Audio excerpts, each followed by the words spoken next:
Hello, dear viewers and listeners. I'm Monica Kuzminskaite. I'm health and nutrition psychologist, and this is my podcast that I call Spoonful of Reason. Many people dislike certain foods.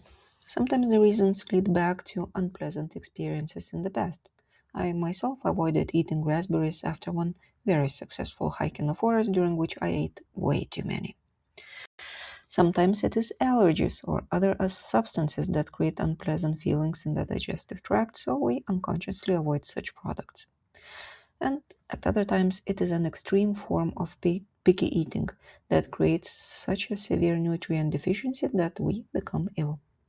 It is rarely an imagined issue. When investigating this topic, a lot of focus and effort is devoted to ARFID, or Avoidant Restrictive Food Intake Disorder. There were times when this was considered just picky eating, but those times are gone. Picky eating is quite common among small children, but in adulthood, the reasons behind such behavior may be completely different. Children often leave it behind as they grow up with few consequences. The current research identifies several overlapping reasons for ARFID: sensory sensitivity, fear of aversive consequences, for example, choking, and the lack of interest in eating. It is difficult to dismiss sensory sensitivity. Some people have more taste buds on their tongues, making them super tasters. There are also people with the usual taste buds who show unusually high brain activity when processing taste signals. Overstimulation may lead to being disgusted with food.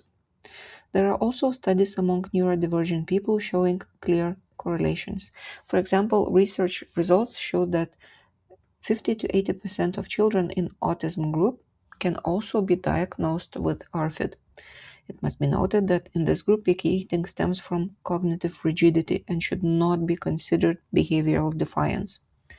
Other studies note the link between ADHD and disinterest in eating. In addition, data is proving physiological links. People with ARFID have unusually high cholecystokinin and oxytocin levels and unusually low ghrelin levels. Cholecystokinin and oxytocin create signals of satiety, while ghrelin creates signals of hunger. With this imbalance, people may naturally forget to eat or be full after taking only a few bites. Poor diet quality leads to gut dysbiosis, which can further impair emotional regulation. If you recognize signs of ARFID in your environment, know that help is possible. But first, let's agree on what will help us work productively. Most of the effort will have to be dedicated to unlearning the lessons about what is normal and to resisting social pressure to act normal. It means that it is important to prioritize safety, biological regulation of the process, and beating pressure to just eat a spoonful. It is recommended to start with mechanical eating that we have already discussed, deciding on when, what, and how much you will eat, and following that plan. It is most important that the products are acceptable and safe for you. In this stage, calories are more important than variety. If you have only 5 safe products, and only them, eat only them, but in sufficient quantities and regularly. Control your environment. You cannot win over gagging just by using your willpower. If you are sensitive to food texture, combine products with unpredictable texture, like blueberry jam, with products with well-defined texture, like toast. If you need to change the food textures to something you find acceptable, try to adjust for whatever feels right for you, and there are no wrong decisions. Try to adjust your eating environment. You do not need additional stimulation from clanking of the utensils or chewing sounds. Use earplugs, headphones, or play background music to subdue the triggering sounds. When familiarizing or studying new products, try creating chains of safe and familiar foods.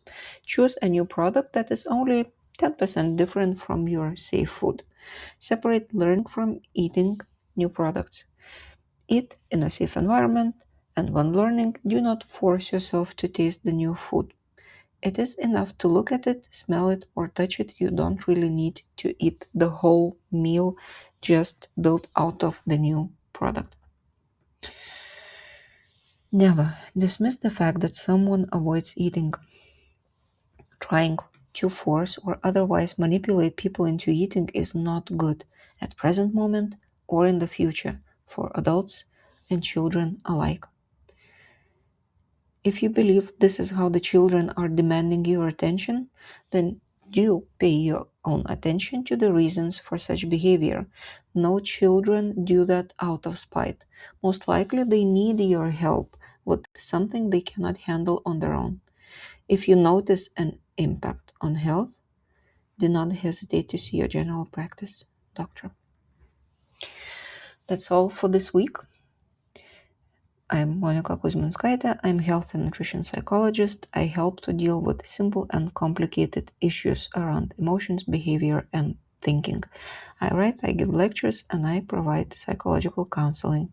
You will find the link to register for psychological counseling session under each post, in the comment of each post, and you will find my posts on social media, searching either for my name or keywords Spoonful of Reason. Wishing peace to you all.